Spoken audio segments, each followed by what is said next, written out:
안녕하십니까? 역사와 문화 속 숨겨진 영혼의 이야기들을 전해드리는 채널입니다. 우리가 성인을 떠올릴 때 어떤 이미지가 그려지시나요? 아마도 경건한 표정으로 늘 기도에 잠겨 있거나 세상과는 조금 떨어진 곳에서 고행하는 범접하기 어려운 모습일 겁니다. 오늘 우리가 만나볼 한 사람, 성비오 신부님 역시 그러한 이미지로 널리 알려져 있습니다. 20세기 이탈리아의 카푸친 작은 형제회 수사 신부이자 예수 그리스도의 상처인 오상을 몸에 지녔으며 수많은 기적과 영적 통찰력으로 영혼들을 이끌었던 위대한 성인. 그의 이름 앞에는 늘 엄격함, 고통, 그리고 신비로움이라는 단어들이 따라붙곤 합니다.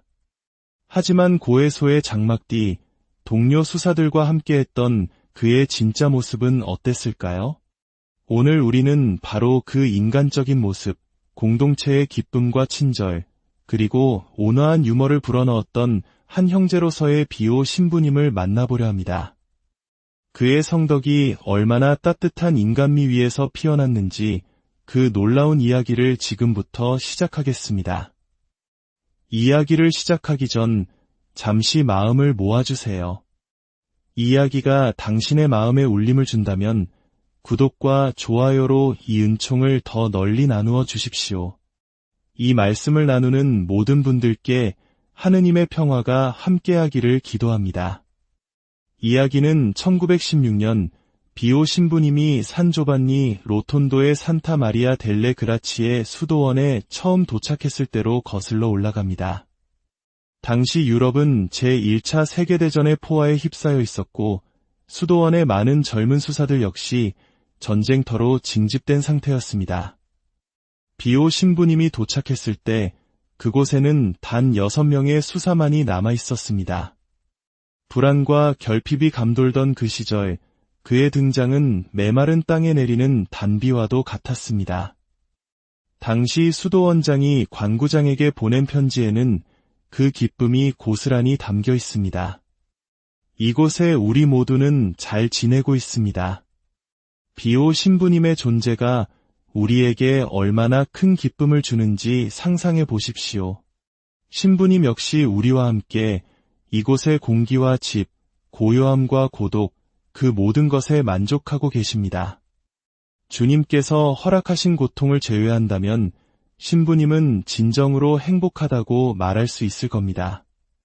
가장 중요한 것은 우리가 그분과 아주 잘 지내고 있다는 사실입니다. 정말 아름다운 모습이지 않나요?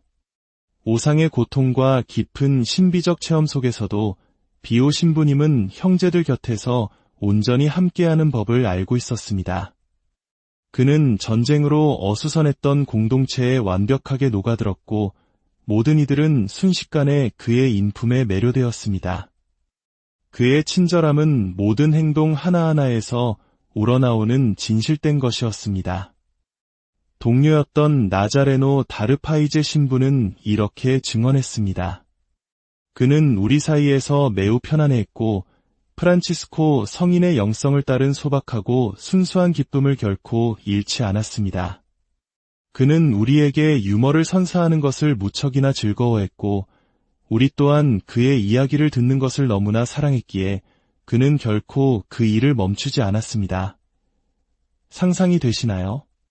오랜 시간 고해소에 앉아 영혼들을 이끌고 엄격한 보속과 고행으로 알려진 위대한 성인이 사실은 수도원의 활력소이자 분위기 메이커였다는 사실이 말입니다.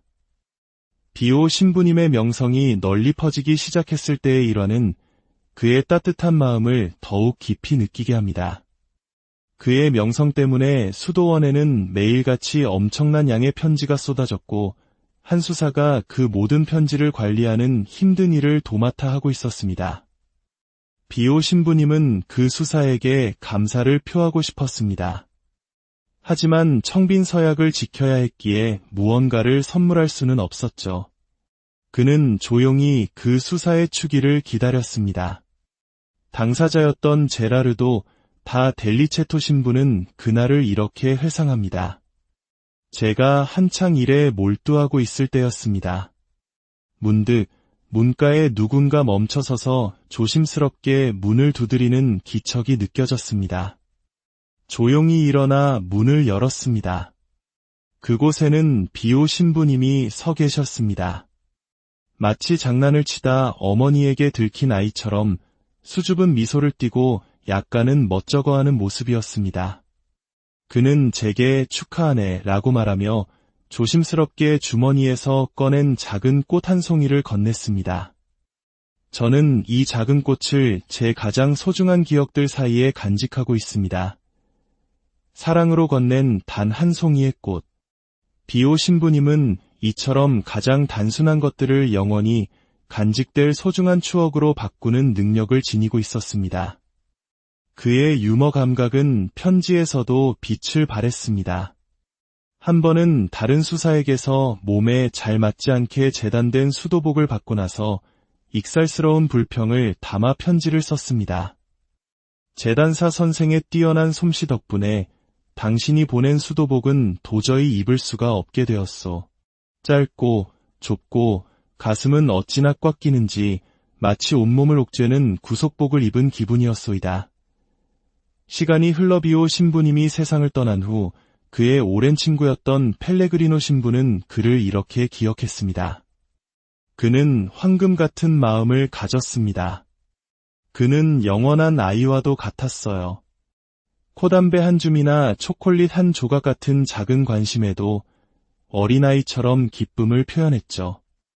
그는 거룩한 청빈으로 정화되고 고양된 우정의 섬세한 기쁨을 누릴 줄 아는 사람이었습니다. 아주 작은 친절에도 깊이 감동했고 영원한 생명을 위한 기도와 미사봉헌을 약속하며 응답했습니다.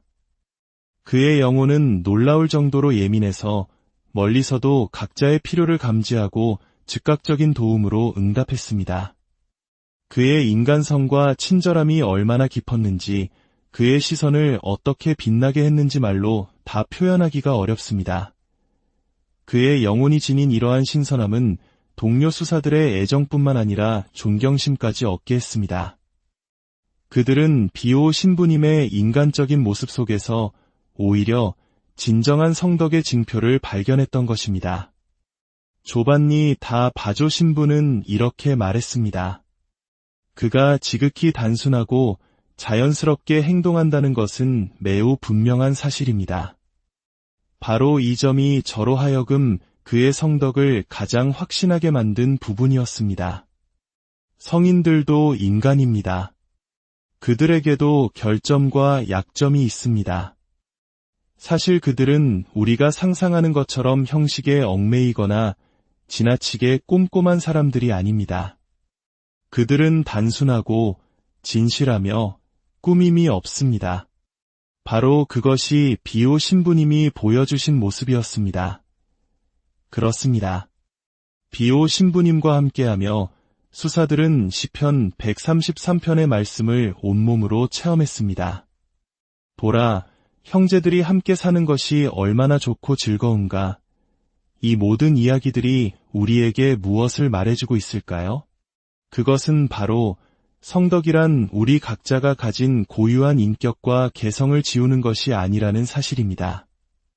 오히려 비오 신부님은 우리에게 보여줍니다.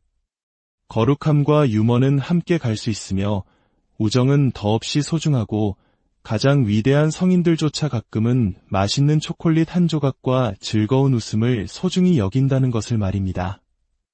이제 당신이 비오 신부님의 근엄한 초상화를 보게 된다면 부디 기억해 주십시오. 사진 속 그분은 동료에게 꽃을 선물하고 엉터리 재단사를 놀리며 농담하고 친구와의 우정을 무엇보다 소중히 여겼던 따뜻한 사람이었다는 것을 말입니다. 그리고 그 모습이야말로 우리 모두가 공감하고 다가갈 수 있는 진정한 성인의 모습일 것입니다.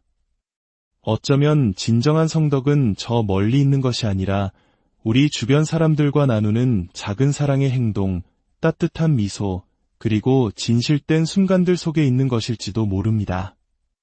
오늘 비오 신부님의 인간적인 면모를 함께 나눌 수 있어 기뻤습니다. 성비오 신부님의 전구를 통해 여러분의 삶에 하느님의 기쁨과 평화가 가득하기를 기도합니다. 주님의 축복이 여러분과 늘 함께 하시기를 바랍니다.